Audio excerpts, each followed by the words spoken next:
vamos a comenzar, vamos a leer primero, antes de ir a la introducción, vamos a leer el texto bíblico que está en primera a Timoteo, capítulo 1, de los versículos 12 al 17.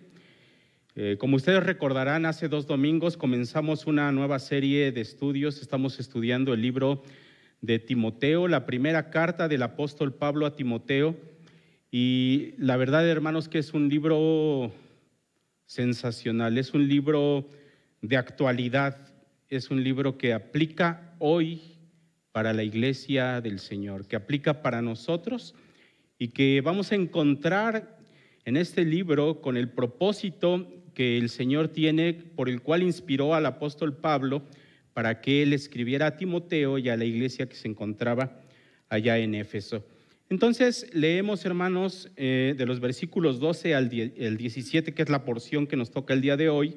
Dice de la siguiente manera: doy gracias al que me fortaleció, a Cristo Jesús nuestro Señor, porque me tuvo por fiel poniéndome en el ministerio, habiendo sido yo antes blasfemo, perseguidor, injuriador, mas fui recibido a misericordia, porque lo hice por ignorancia en incredulidad. Pero la gracia de nuestro Señor fue más abundante con la fe y el amor que es en Cristo Jesús.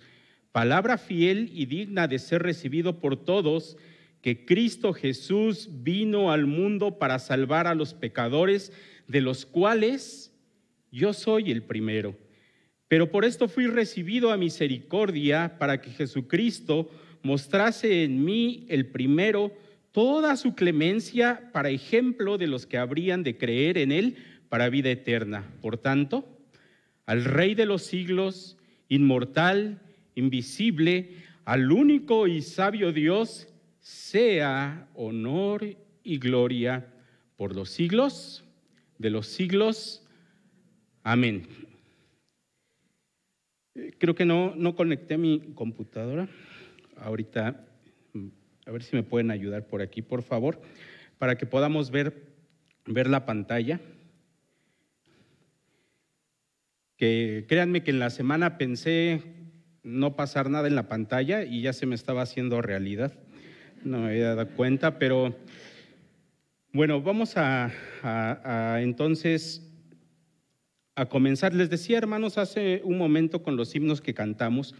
Hay un himno muy específico que cantamos hace un momento que tiene que ver totalmente con el tema. ¿Cuál es, hermanos? Sublime Gracia, ¿verdad?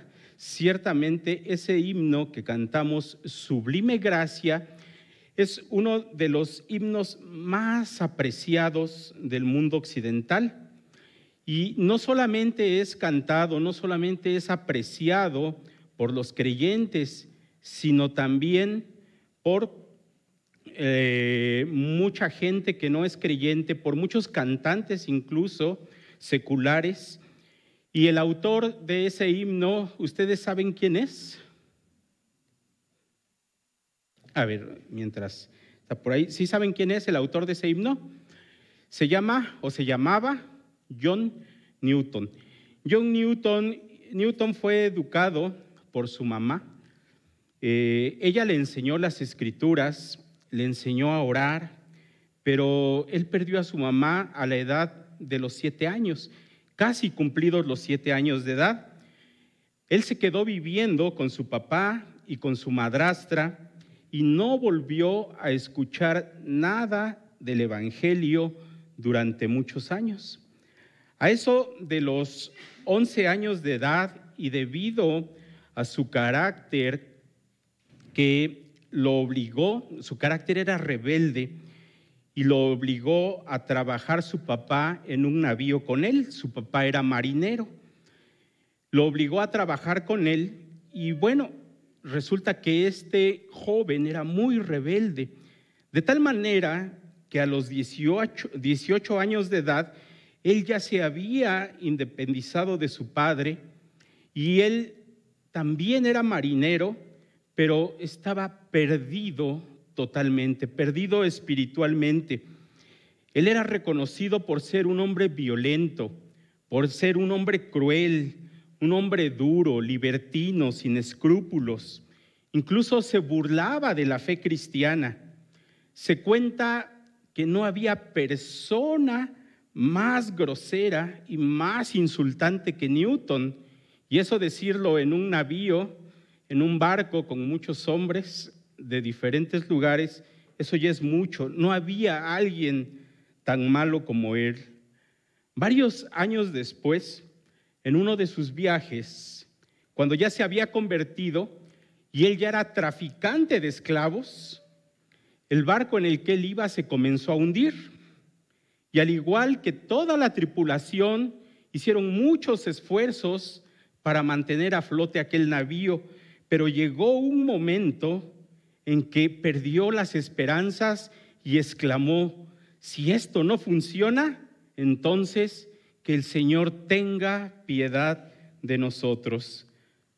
Años más tarde él dijo que esa fue la primera vez en su vida en la que él pudo ver la fragilidad de su vida y por primera vez exclamó: misericordia a Dios. Y en ese momento, cuenta él, comenzó a lidiar con la palabra de Dios, comenzó a leer tratados, leyó un tratado sobre la gracia de Dios y años después él entregó su vida al Señor. Pero hay algo muy peculiar en la vida de John Newton. Él jamás pudo olvidar su pasado, jamás pudo olvidar de dónde Dios lo había sacado, y de forma muy particular había eso en Newton, eso que lo martillaba. Él había sido capitán, había sido dirigente de un barco de trata negrera. Él con su tripulación iban al África y allí capturaban gente que los llevaban como esclavos y los vendían. Ese evento en su vida lo estaba martillando. Por eso es que él después se consideraba él mismo como un esclavo que había sido salvo por el Señor. Así, poco antes de su muerte, cuando él ya estaba muy debilitado, incluso estaba perdiendo la vista y estaba algo ciego, sus amigos comenzaron a presionarlo para que dejara de predicar y él les respondía: dejen al viejo blasfemo africano hablar mientras pueda hablar. Él escribió ese himno y ven esas palabras que él dice: sublime gracia del Señor, que a un pecador salvó. Ciego estaba, mas pude ver. Estaba perdido, pero él me halló. Cuando él murió, se escribió en su tumba, en la tumba de John Newton, una leyenda que decía: clérigo, antes infiel y un libertino, un traficante de esclavos en África, fue por la misericordia de nuestro Señor y Salvador Jesucristo preservado, restaurado y perdonado, apartado para predicar la fe que él por tanto tiempo estaba destruyendo. Saben, hermanos, con mucha probabilidad, Newton se inspiró en el apóstol Pablo y en este pasaje que vamos a ver el día de hoy para tomar una posición con respecto a su pasado de pecado, pero también una posición posterior sobre la gracia de Dios. Hermanos, para comprender mejor el pasaje que vamos a estudiar, este pasaje se halla ahí entonces en 1 Timoteo, capítulo 1 de los versículos 12 al 17. ¿Recuerdan lo que hemos visto estos dos últimos domingos y de lo que se trata la carta del apóstol Pablo a Timoteo? Se trata precisamente de que Pablo está instruyendo a Timoteo acerca de cómo debe conducirse la gente, los hermanos en la iglesia de Dios, pero básicamente hay un problema muy grave. Hay una situación muy grave y él en la primera parte de esta carta, en el capítulo 3 inmediatamente, de hecho hay una cosa que llama mucho la atención, que Pablo cuando escribe sus cartas siempre empieza con una salutación, pero en este caso, solo en este caso de Timoteo y en la carta de Gálatas, él no empieza saludando. ¿Y saben por qué lo hace? Porque hay una urgencia grave de algo que está pasando. Y Pablo le dice a Timoteo allá en el versículo 3, para que mandases a algunos que no enseñen diferente doctrina. Pablo le está diciendo a Timoteo, tú tienes que callar a esos hombres que están hablando falsa doctrina. Había pastores, había gente que se estaba levantando de dentro de la misma iglesia. No es que ellos fueran judaizantes, es que ellos estaban mezclando la doctrina judaizante con la cultura helénica, con la cultura de aquel lugar, y estaban haciendo una mezcla, es decir, un sincretismo religioso. Y él les dice, Pablo le dice a Timoteo que mande a callar a aquellos hombres, y luego, si nosotros vemos después de este pasaje que hoy vamos a ver en el versículo 18, dice, este mandamiento, hijo Timoteo, te encargo. ¿Cuál mandamiento? Que callara a esos hombres que estaban hablando falsa doctrina. Entonces encontramos, por un lado, al empezar y después de este pasaje, ese mandamiento de callar a aquellos hombres que estaban hablando una falsa doctrina. ¿Y saben qué encontramos, hermanos, en este pasaje de 1 Timoteo 12 al 17? Encontramos una acción de gracias del apóstol Pablo y encontramos una doxología. ¿Qué es una doxología? Es una alabanza. Es una alabanza hacia Dios y que generalmente siempre se hace al término de esa alabanza, de esas actitudes o acciones de gracias que se dan. Entonces decimos, y mucha gente piensa, bueno, ¿qué es lo que está pasando con Pablo? Si él empezó con una gran urgencia de que se callara a aquellos pastores que estaban hablando la falsa doctrina, ¿por qué ahora él se pone a dar gracias y por qué se pone a alabar a Dios?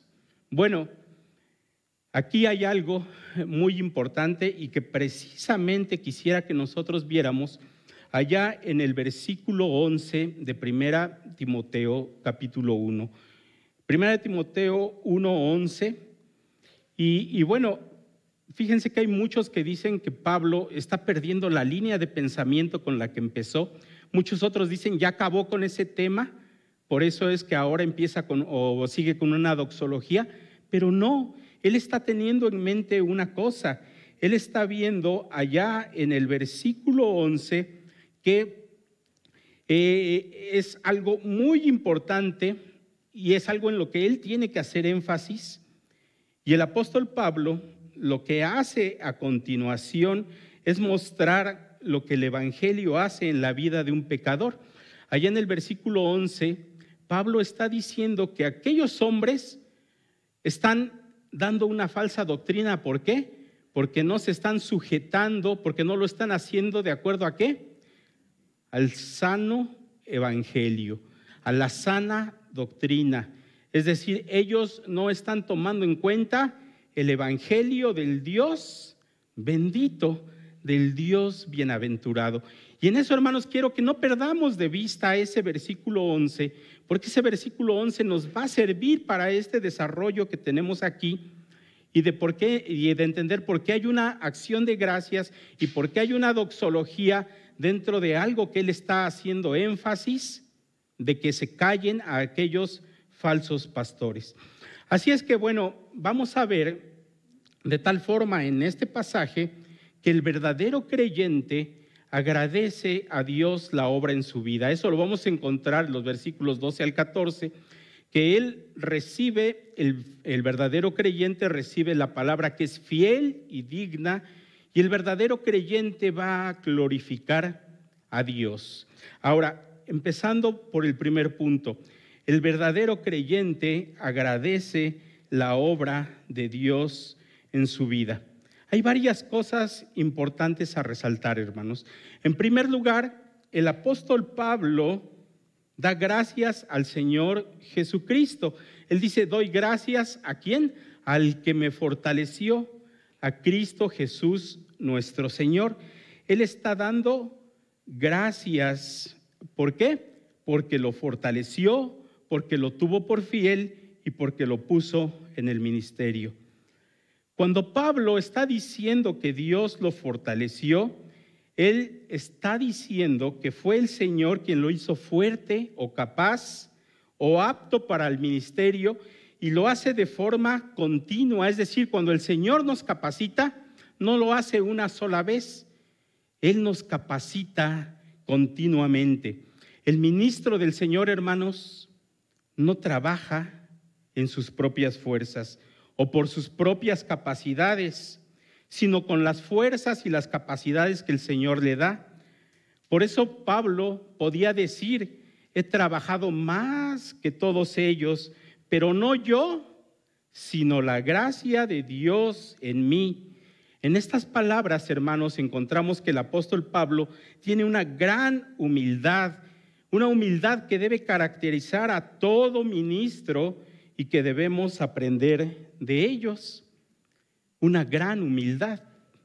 Recuerdo de un pastor que fue nombrado el pastor más humilde de la nación, y su congregación estaba contenta y le regaló una medalla que decía: al pastor más humilde de la nación.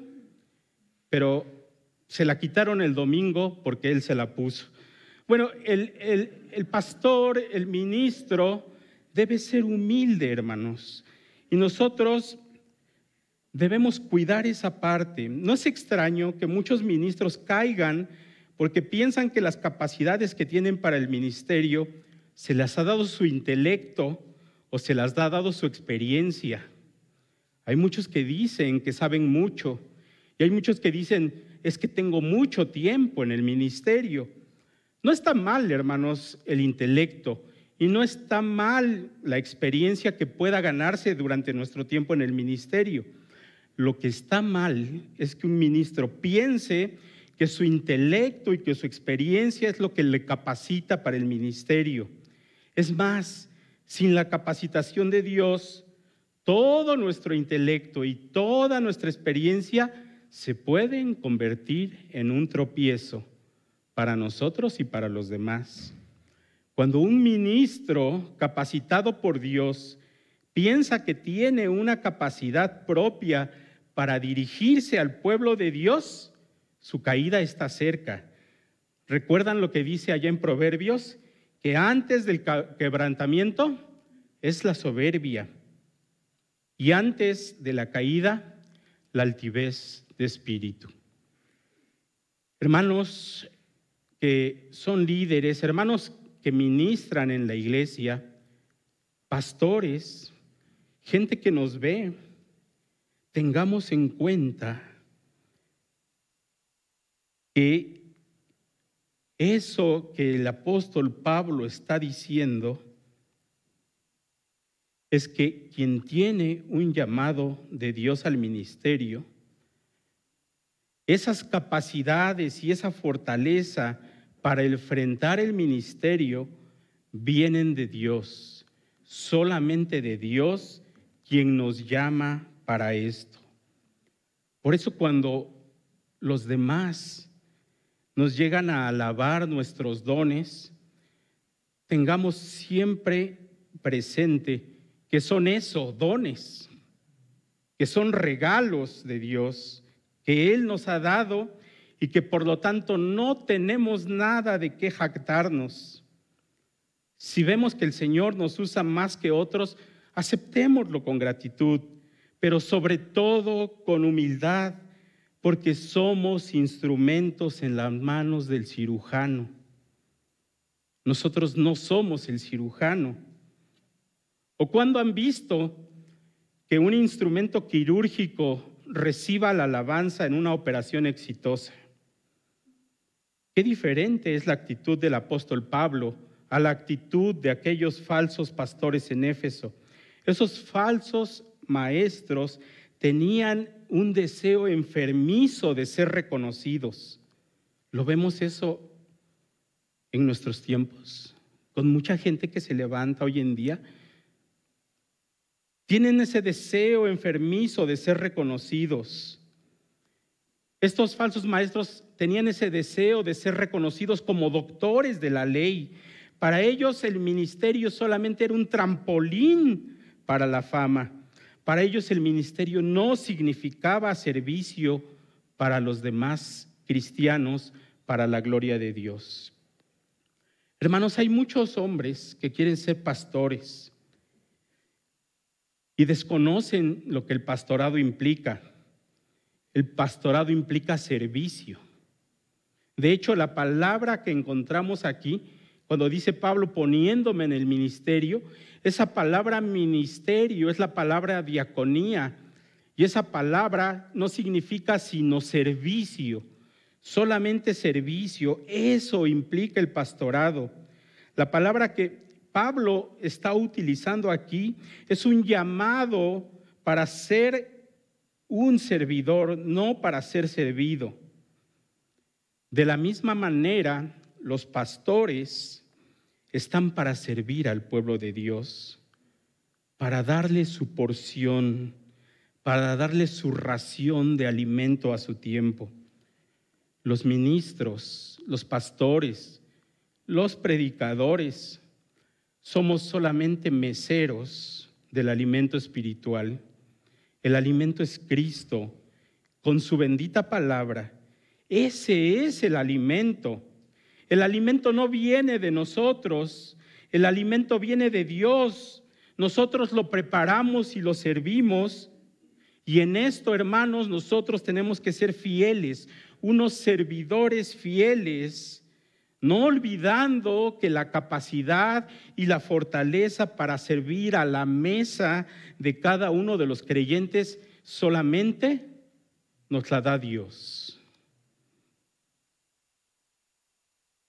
Recuerdo de un pastor que se contaba, un pastor muy joven que apenas empezaba en el ministerio, y él decía: voy a hablar acerca del amor a su congregación, pero dice, no encuentro una buena ilustración.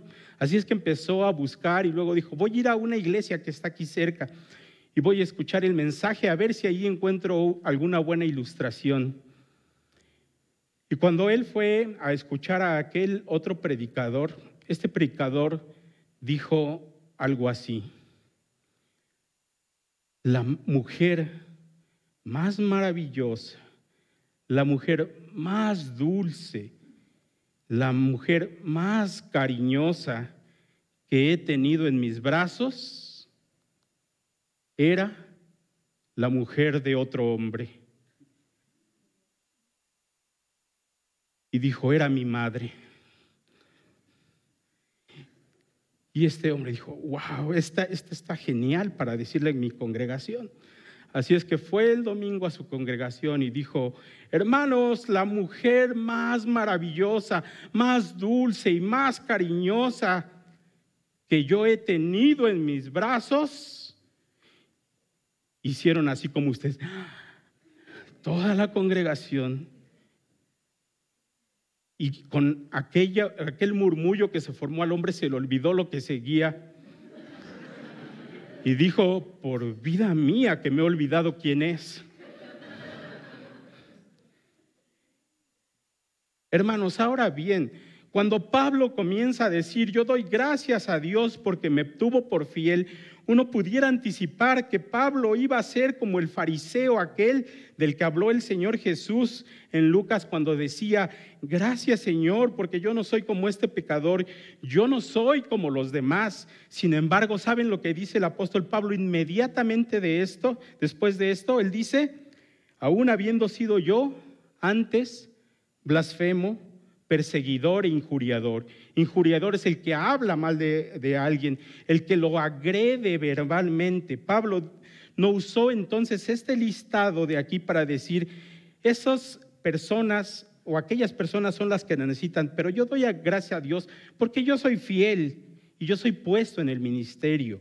Él no está diciendo eso, él está diciendo algo así como, aquí lo sorprendente fue que a mí me pusieran en el ministerio y a mí me pusieran a servir. Esto es increíble, porque yo era de ese grupo de blasfemos, de ese grupo de perseguidores, de ese grupo de agresores.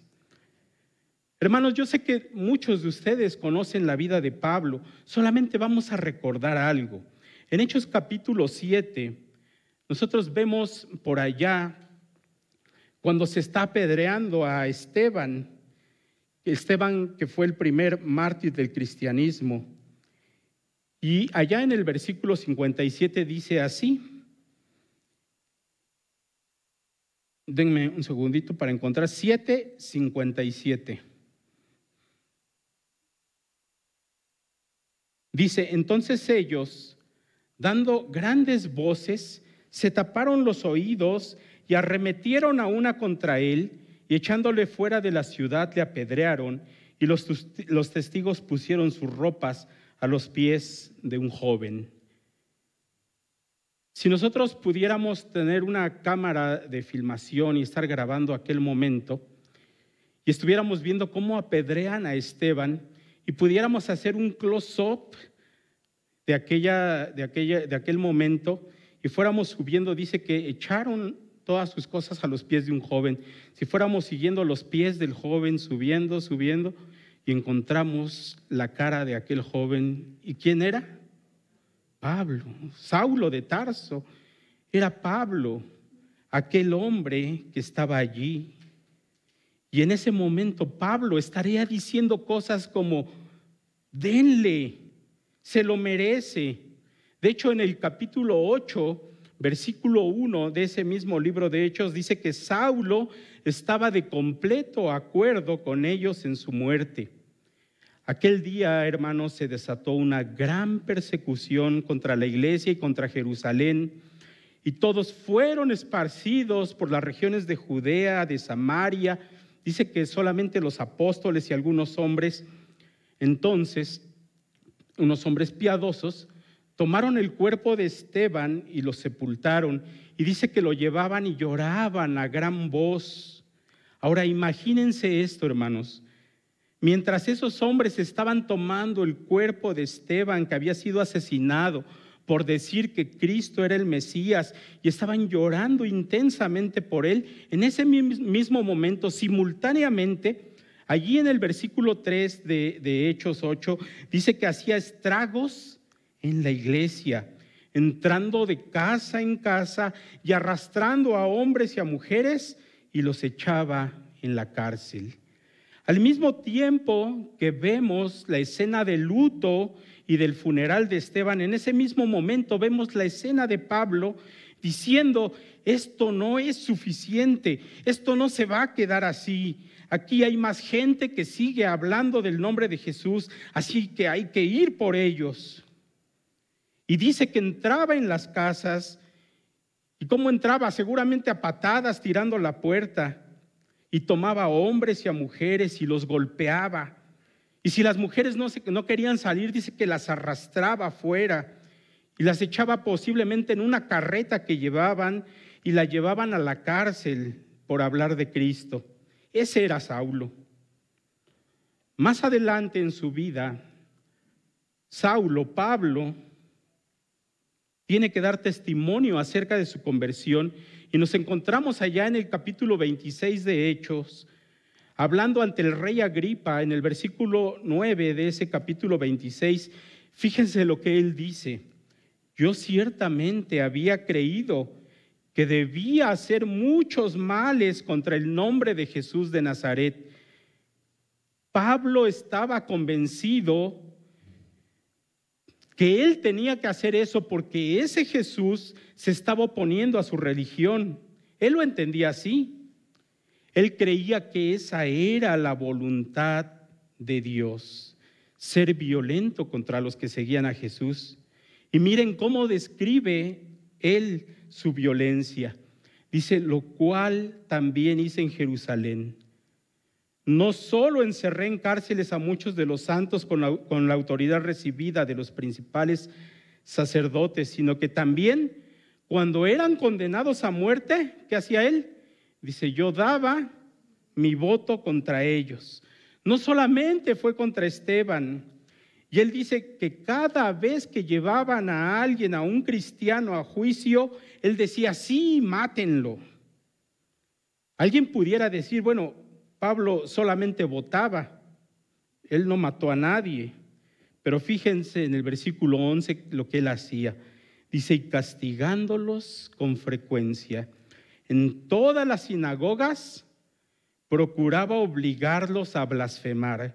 Pablo era un torturador. Pablo le decía a alguien, ¿tú crees en Jesús? Sí. Y empezaba a patearlo, empezaba a golpearlo, y lo hinchaba y lo tiraba al piso y le decía de nuevo, ¿tú crees en Jesús? Y él decía sí, y lo torturaba hasta que dijera que no. Fíjense cómo dice después, dice, pero Pablo, aún en gran manera enfurecido, seguía persiguiéndolos aún hasta en las ciudades extranjeras. Él ya no estaba conforme con azotarlos en Jerusalén. Él pidió permiso para irlos a buscar fuera de Jerusalén. En Hechos capítulo 9, versículo 1, fíjense cómo dice, Saulo respirando todavía amenazas y muerte contra los discípulos del Señor, fue al sumo sacerdote.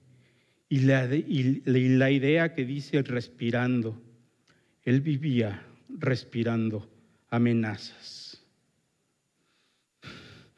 Estaba enojado, estaba enfurecido el apóstol Pablo. Es como cuando una persona que acaba de pasar por un gran enojo, que hace en su desahogo, empieza a romper, a patear todo lo que se encuentra, y luego que termina, pues aún no es suficiente. Para Pablo no era suficiente. Y él decía, vamos a seguir con otros. Y pidió cartas a los principales y se fue a Damasco para buscar a otros cristianos, a otros seguidores del camino. Y buscaba tanto a hombres como a mujeres y los llevaba atados y los llevaba de regreso a Jerusalén para que fueran juzgados. En eso, hermanos, está pensando el apóstol Pablo cuando él le dice a Timoteo, doy gracias a Cristo Jesús, que aún habiendo yo sido antes blasfemo, perseguidor y agresor, pero fíjense lo que dice ahora, sin embargo, se mostró misericordia. Se me mostró misericordia camino a Damasco. Él cuenta en Hechos capítulo 9 que Jesús, dice, le salió al encuentro, se puso enfrente de él, y mientras Pablo iba respirando amenazas de muerte, el Señor pacientemente le dijo, ¿por qué me persigues? Y Pablo cae al piso, y a partir de ahí el Señor le da un mandato. A partir de ahí Pablo iba a ser un siervo para Jesús. Y vuelvan a pensar, hermanos, esto. Pablo era un agresor, era un perseguidor, era un abusador. ¿Qué se merecía este hombre? Jesús le dice, ¿por qué me persigues? Le hace razonar y le da misericordia. Fíjense en algo precioso de esto, hermanos. Pablo está diciendo, yo fui de esa lista de pecadores para la cual fue diseñada la ley, pero yo recibí misericordia. Y él dice, porque lo hice por ignorancia en incredulidad. Y alguien puede decir, bueno, vamos, ¿cómo que lo hizo en incredulidad? ¿Cómo que lo hizo por ignorancia? ¿Recuerdan lo que él dice en el versículo 26? Dice que él estaba convencido que estaba haciendo lo bueno, que él estaba convencido de que estaba agradando a Dios. Ahora, ¿saben, hermanos? Esa ignorancia no lo excusaba. De hecho, aquí él no está tratando de evadir su responsabilidad. Pablo estaba sirviendo al Dios de sus tradiciones,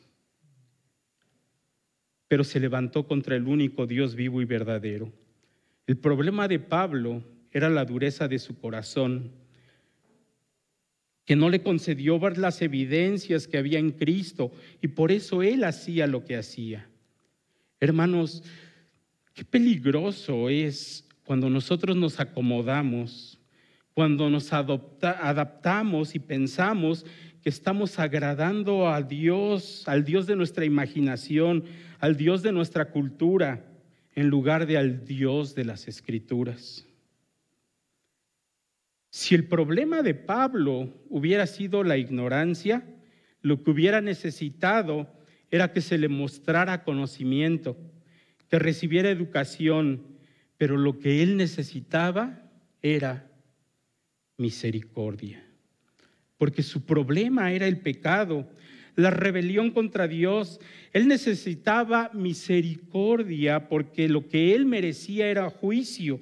Él necesitaba misericordia porque lo que había acumulado era castigo y condenación. Y el versículo 14 de ahí de Primera de Timoteo, hermanos, dice: pero la gracia de nuestro Señor fue más abundante con la fe y el amor que es en Cristo Jesús. La gracia del Señor. ¿Saben qué significa cuando dice la gracia del Señor fue más abundante? Significa que Jesús no da gracia suficiente. Él da gracia de sobra. Él no da el mínimo requerido, Él da en abundancia. Alguien ha dicho: hay más misericordia en Cristo que pecado en nosotros. Imaginemos si nuestros pecados fueran puestos en una báscula, en una balanza, y nuestros pecados, dijéramos, pesan 1000 kilos. ¿Saben lo que encontramos en Cristo? Encontramos a Cristo trayendo un camión de amor y misericordia que pesa toneladas. A eso se refería el apóstol Pablo, con esa gracia sobreabundante. Pablo le quiere decir a Timoteo: Timoteo, no dejes que esos hombres enseñen la mentira de que guardando la ley van a estar bien con Dios. La ley fue diseñada ¿para qué, hermanos? Para mostrarnos nuestra incapacidad ante el pecado. Nos muestra nuestro pecado. Y Pablo le dice a Timoteo: no hay problema con enseñar a los hombres su pecado, porque en Cristo hay gracia abundante, gracia para perdonar, y no solamente a mí, sino para todos los pecadores.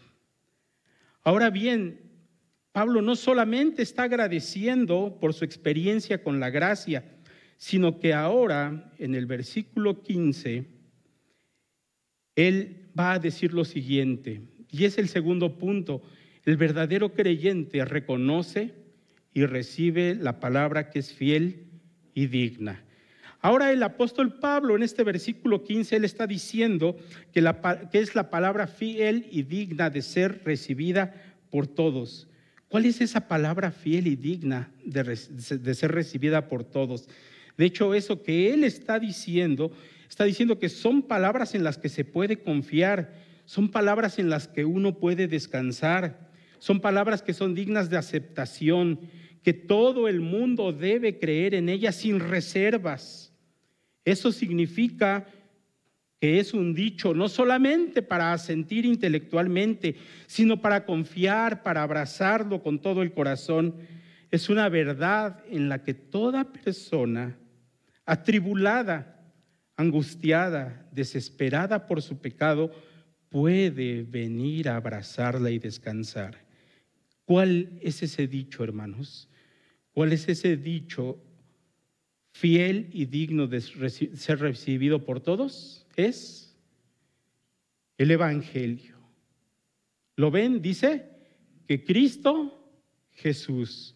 La palabra favorita del apóstol Pablo para referirse al Señor Jesucristo. Cristo Jesús. ¿Por qué? Porque Cristo es el Mesías. Cristo es Dios. Jesús el hombre. Allí está el Evangelio. Cristo Jesús vino al mundo. Vino al mundo. ¿Qué quiere decir eso? Que Cristo Jesús existía ya en la eternidad. Es la preexistencia de Cristo. Él vino, ¿a dónde? Vino al mundo. Él se encarnó. Y dice que vino para salvar. Esa era su misión. Cristo Jesús se encarnó y vino al mundo para salvar. ¿A quién, hermanos? a los pecadores. Cristo Jesús vino a salvar a los pecadores. El apóstol Pablo está diciendo, no me vino a salvar a mí solamente, sino a todo pecador que reconoce su pecado. Ahora, hermanos, déjenme decirles a qué no vino el Señor Jesús. Jesús no vino a ayudar a salvar, Él vino a salvar. Jesús no vino a sanar a pecadores, Él vino a salvar dándoles vida eterna y vida en abundancia. Jesús no vino a hacernos mejores. Él vino a salvarnos, librándonos del yugo del pecado. Él no vino a encaminarnos. Él vino a salvarnos, abriéndonos un camino al Padre. Jesús no vino a dar un buen ejemplo. Jesús vino a vivir la vida que tú y yo teníamos que vivir. Jesús vino a morir la muerte que nosotros teníamos que experimentar. Jesús no vino a evitarle problemas a los pecadores. Jesús vino a salvar, siendo el refugio para el peor problema de los pecadores. ¿Saben cuál era el peor problema que teníamos? La justicia divina. Y déjenme aclarar algo, no significa que los que van a Jesús no pueden ser sanados o no pueden ser protegidos de sus problemas. Ahora, fíjense bien, habrá algunos que irán a Jesús y algunos serán sanados y otros no. Y algunos serán prosperados y otros no. Algunos serán librados de problemas y otros serán metidos en problemas. Ahora, lo que yo sí les puedo asegurar, hermanos, es que todo el que va a Jesús va a ser salvo. Eso sí, porque esa era su misión. Y yo te quiero preguntar en este momento, ¿tú te identificas con este grupo para el que Jesús vino a buscar? Porque si tú no te identificas como un pecador, Jesús no vino por ti. Así que yo quiero que pienses algo. ¿Tiene que ver algo este pasaje conmigo? Porque si tú no estás dispuesto a llamarte pecador, Jesús no puede ser tu Salvador. Y miren esto, Jesús vino a salvar a pecadores, a todo tipo, en todo grado, en cualquier condición. Jesús vino a salvar a pecadores ricos y a pecadores pobres, a poderosos y a los desamparados, a los niños y a los viejos, a los vulgares y a los educados, a los que hacen su pecado en privado y a los que lo hacen muy público, a los religiosos y a los seculares, a los que se sientan en las iglesias y a los que bailan en las discotecas, a los sobrios y a los adictos, a las vírgenes y a los fornicarios, a los heterosexuales y a los homosexuales, a los filántropos y a los estafadores, a los pro vida y a los pro aborto, de todo tipo, de todo grado, en cualquier condición, el pecador necesita exactamente lo mismo. Es la salvación que se encuentra en Cristo. Y con esto Pablo está diciendo, no solamente lo que experimenté yo, es que está disponible para todos. Ahora, fíjense bien cómo Pablo no solamente da esta declaración de verdad de la disponibilidad de la gracia que es para todos, sino que él comienza a hablar de la actitud ante la gracia de Dios, de cómo uno debería reaccionar cuando recibe este tipo de gracia. Fíjense en el versículo 15. Él dice, Cristo Jesús vino a salvar a los pecadores, ¿qué? De los cuales yo soy el primero. Y él no estaba diciendo, yo soy el primero en la lista de la salvación. Él estaba diciendo, yo estoy de primero en la lista de pecadores. No sé si a ustedes les ha pasado, hermanos, por ejemplo, para cuando estamos buscando a cierto hermano, uno lo busca según sus características. Y por ejemplo, si andamos buscando a un hermano que es muy alto, pues lo buscamos así para arriba, ¿verdad? Ahora, cuando hacemos eso es porque ellos sobresalen del resto. ¿Saben lo que estaba diciendo el apóstol Pablo? Si a todos los pecadores los juntaran, yo les llevaría una cabeza. A mí me verían claramente. Así que lo que hace la gracia de Dios en nuestra vida, fíjense eso, hermanos, lo que hace la gracia de Dios en nuestra vida, nos baja, nos da un buen y apropiado sentido de humildad. Es esa sensación de decir, yo soy el primero de todo el listado de los que Cristo vino a salvar. Yo debería ser el primero. Yo debería ser el primero. Debería haber humildad. Esa humildad que a veces no hay, a veces escasea en los pastores, en los líderes religiosos. Cuando Pablo está diciendo eso, tal vez algunos de ustedes pudieran decir, Pablo, yo no estoy de acuerdo contigo, yo soy el primero. Es verdad que te pasaste, siendo perseguidor, pero lo hiciste cuando la luz de Cristo aún no te resplandecía. Pero después de ahí tu vida fue buena. Es que Pablo, tú no conoces mi vida, tú no conoces mi pasado, tú no conoces mis vergüenzas, mis pensamientos con los que tengo que lidiar todos los días, tú no conoces mis crímenes, no conoces las cosas que he ocultado. Yo no voy a discutir contigo si tú eres primero o no que el apóstol Pablo, pero ¿sabes cuál es la solución? Que Cristo vino a salvar a pecadores. Otro de ustedes pudiera decir, ok, Pablo, es verdad, tu pasado es mucho peor que el mío. Yo no tengo este testimonio como el tuyo, pero mi vida actual, cuando yo la comparo con tu vida, después de haber sido salvo por Cristo, yo veo en ti consistencia, fidelidad y entrega, y yo veo en mi vida inconstancia, incoherencia, hipocresía. Hay pecados que yo todavía tengo que matar de mi vida. Mi amor hacia el Señor sube y baja, sube y baja.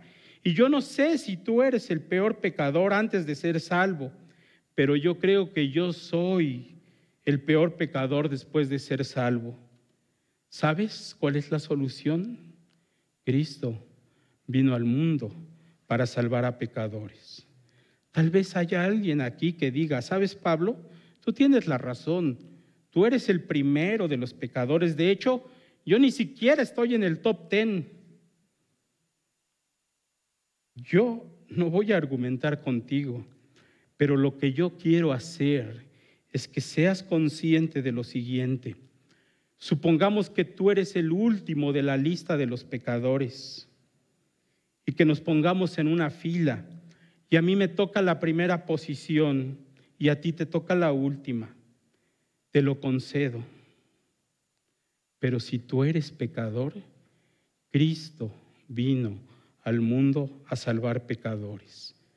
Puede ser que no estés tan claro del tamaño de tu pecado, lo sucio de tu pecado, pero si tú puedes estar de acuerdo en que eres un pecador, aún el más pequeño de los pecadores, yo te pido que vayas a Cristo y le digas, abre mis ojos, ayúdame a ver el tamaño de mi pecado, pero mientras tú me ayudas a ver el tamaño de mi pecado, ayúdame a entender que mi pecado, aunque sea muy pequeño, merece condenación y yo necesito que tú me salves. No solamente vemos la experiencia personal de Pablo ante la gracia de Dios, ni la disponibilidad de la gracia de Dios, sino que esa gracia debería mover mis actitudes hacia la humildad y decir: yo soy el primero de los pecadores. Dice ahí en el versículo 16: pero por esto fui recibido a misericordia, para que Jesucristo mostrase en mí el primero, ¿qué? Toda su clemencia, para ejemplo de los que habían de creer para vida eterna. El apóstol Pablo viene a ser ejemplo entonces.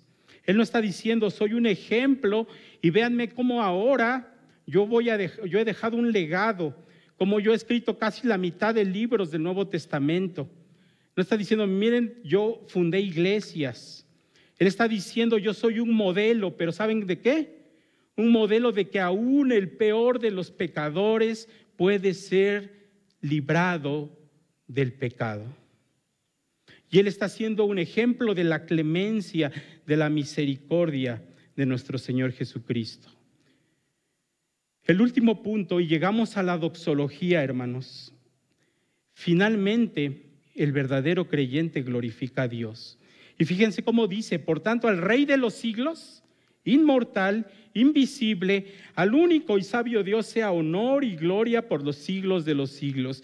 El pecador que se reconoce como pecador, el pecador que se reconoce como el primero de los pecadores, ¿sabe lo que hace, hermanos, cuando lo comprende?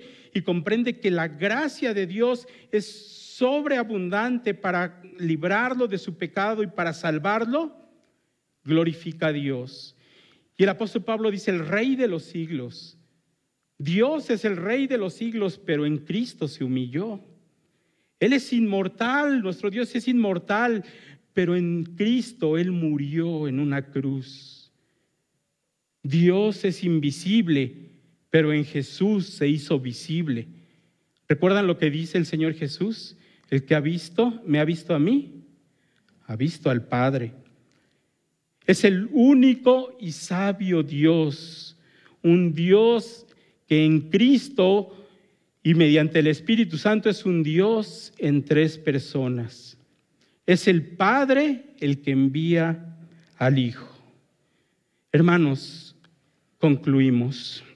Y quiero concluir, hermanos, básicamente con una pregunta. ¿Qué tiene que ver todo esto que nosotros hemos leído del Evangelio? Ciertamente tiene que ver con la gracia. Y ese concepto de gracia se los recomiendo que lo lean. Ahí va a estar en la presentación. Hemos aprendido acerca de la gracia para el peor de los pecadores. Pero ¿qué tiene que ver todo esto que hemos visto con el mensaje de la primera carta a Timoteo? Cuando el apóstol le dice que calle a aquellos falsos pastores que se han desviado de una conciencia limpia, de una fe no fingida, que los calle porque esos falsos maestros, esos falsos pastores allí en Éfeso querían ser doctores de la ley, pero ni siquiera entendían lo que estaban diciendo. Ellos más bien se estaban dedicando a mitos, a fábulas, a genealogías interminables. Lo que realmente estaban haciendo era enfermar a la iglesia.